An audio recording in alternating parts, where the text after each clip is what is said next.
Jeg hedder David, jeg kommer fra Grænsted, og jeg går i 3. E.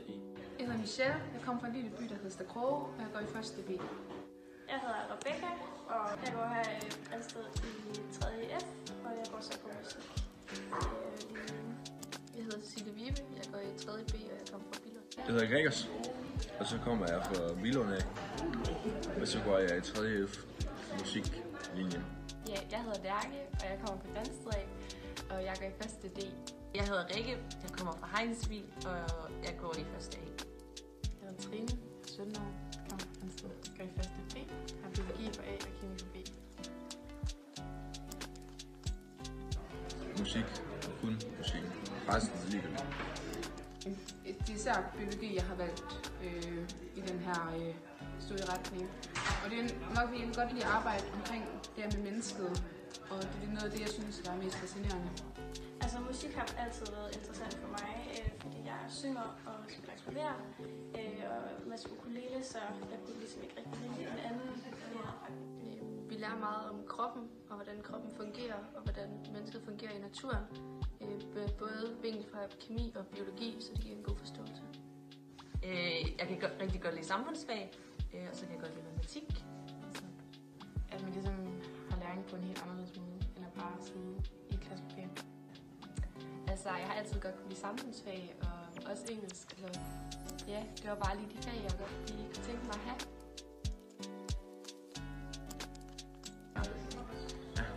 Voldsomt mange. For mange.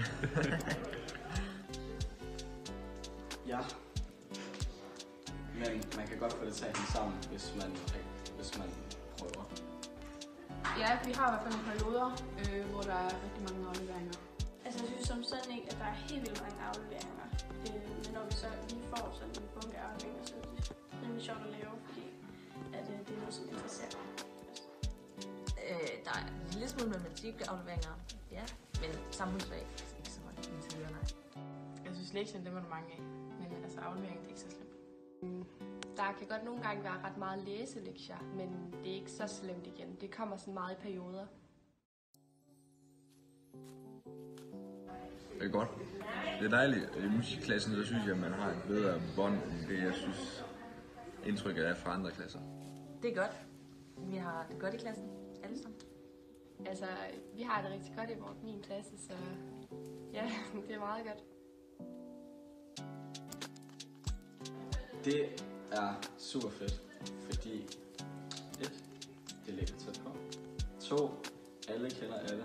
Og 3. Det er hyggeligt. Det gør det lidt mere overskueligt, og at det er ikke så stort, det er meget mere rummeligt omkring også, at lærerne kan fokusere lidt mere omkring eleverne. Jeg synes, det er rart, at man går lidt på gymnasiet. At man kender folk, man ser på gangene, og at man har set folk før. Der er ikke flere lærere, end du kan have en idé om, hvem alle lærere er, og lærerne kan have en idé om, hvem du er. Det er endnu federe. Fordi du kender så mange. Det er dejligt. Alle kender alle, og ja, man ved, hvem alle førstegærende er, og man ved også, hvem tredjegærende kender. Jeg synes, det er dejligt, hvis man bekendtskabet til flere, hvis man bare lige kan kende det. Altså, det er en af de gode ting, at sådan, man kender mange, og det er ret nemt sådan, at komme ind på gymnasiet. Jeg synes godt, at man kan snakke sammen, alle sammen, altså på kryds og tværs. Jeg synes, folk er gode til at møde op til fredagscafé og sætte sig sammen på tværs, og man mødes til gymfester eller til brætspil efter skole. Der er mange muligheder for at mødes på tværs. Det er helt vildt fedt. Og igen så har vi jo også gennem musikken skulle spille sammen med de andre årgange, og der har også været lærere inden over det i forhold til musicalen der.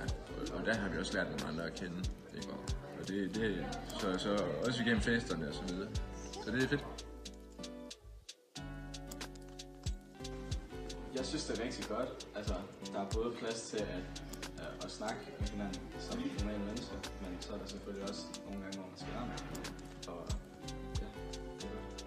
Ja. Det er meget godt, at vi kan snakke sammen om de forskellige afleveringer eksempelvis, og noget indbyrdes, hvis det var det.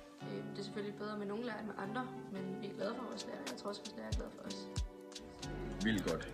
Især i vores klasse. Altså, jeg har lidt en overbevisning om, at musik, mennesker generelt, de er bedre til det der med at være impulsiv eller være i et socialt miljø.